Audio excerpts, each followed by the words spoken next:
Unos 20.000 paraguayos fueron presos y torturados durante la dictadura del general Alfredo Stroessner. Miles también tuvieron que huir al exilio. Hoy llegamos hasta este lugar, que desde el año 1956, por recomendación de los Estados Unidos, se convertía en la Dirección Nacional de Asuntos Técnicos. Un lugar que guarda mucha historia, porque como les decía, miles de paraguayos pasaron por este lugar para ser interrogados mediante el mecanismo de la tortura. Queremos conocer más y hacerte llegar la historia que guarda este lugar.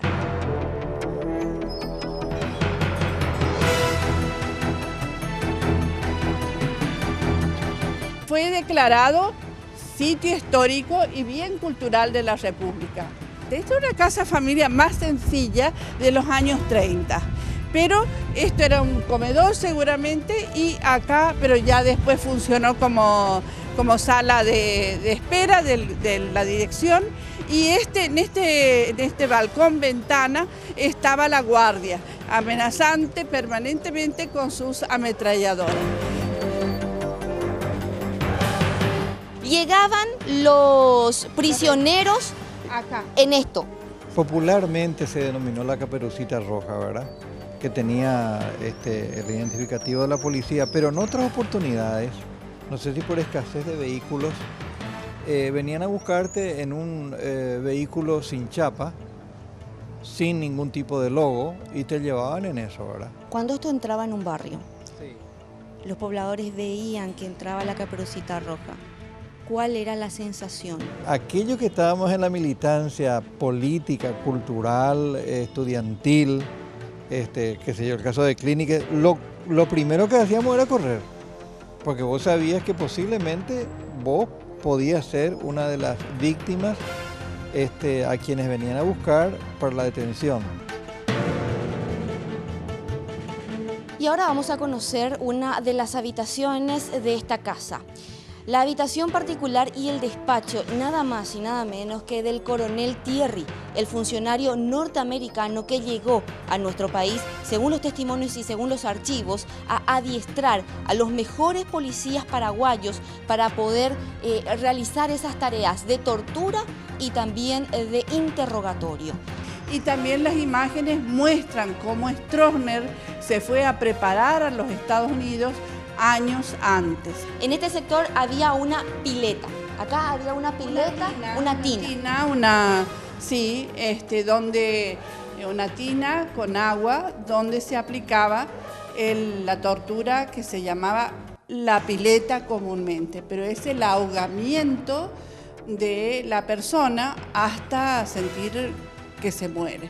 Y general... O sea que había como allá en la pared estaban los que sujetaban los brazos. Sí, sujetaban los brazos y con eso se los mantenía. También este lado se supone que había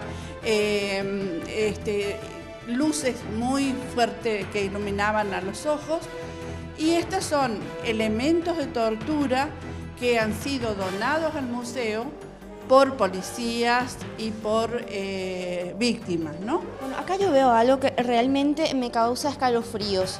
Pinzas para dañar o quitar las uñas de manos y pies y la jeringa, en donde dice... ¿Me cuenta cómo se utilizaba esto según lo que usted Bueno, la jeringa se usaba para colocar lo que se llamaba el suero de la verdad, la ilusión de encontrar la verdad a través de un medicamento, ¿no? De manejar la mente humana. La aplicaba, venía especialmente un técnico chileno, Oteiza de apellido, y se aplicaba esa droga mediante una inyección y supuestamente lo que decía la persona era la verdad. Estas eran las celdas en donde aquellos prisioneros políticos venían a parar precisamente, y dentro de la celda misma, en donde están divididas por varias habitaciones, había un espacio más grande en donde se realizaban las torturas.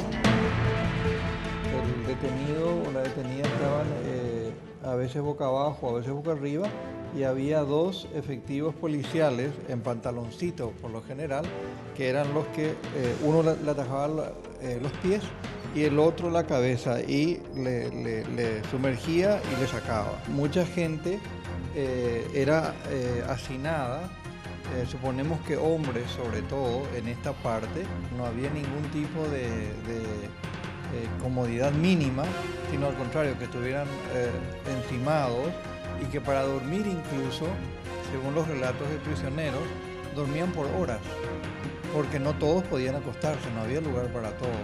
Y en estas condiciones infrahumanas tenían que pasar meses o a veces años. Estamos hablando de algo muy documentado, no es un invento, como dicen algunos cronistas, este tipo de cosas no sucedían, no. Hay más de 2000 casos comprobados, además de muchas querellas judiciales en las cuales se ha referido cómo se realizaba, quiénes eran los represores que realizaban. Uno de ellos ahora está acusado justamente, el comisario Eusebio Torres, que acaba de recibir una distinción. ¿Por qué esta radio vieja, que sinceramente le digo, lo vi alguna vez en la casa de mis abuelos? Una muy similar la encuentro acá. ¿Por qué esto? ¿Se le permitía a los prisioneros tener o eran de diversión para los soldados que estaban torturados? La radio, en esta y en otros locales de tortura, ponían la música al máximo. Era para que no se escuchara la sesión de tortura, porque hay que comprender que este tipo de locales está implantado en una manzana donde hay casas, pero que muchas veces no alcanzaban, porque igual los alaridos de las víctimas eran tan intensos, según los relatos de vecinos de la zona, que lo percibían, y lo mismo en investigaciones, de manera que la función de esa era como un distractor. Familiares y víctimas de la dictadura velan por esta historia, convencidos de que es la única forma de que aquella época dolorosa nunca más retorne a nuestro país. Elida Ramírez, Red Guaraní.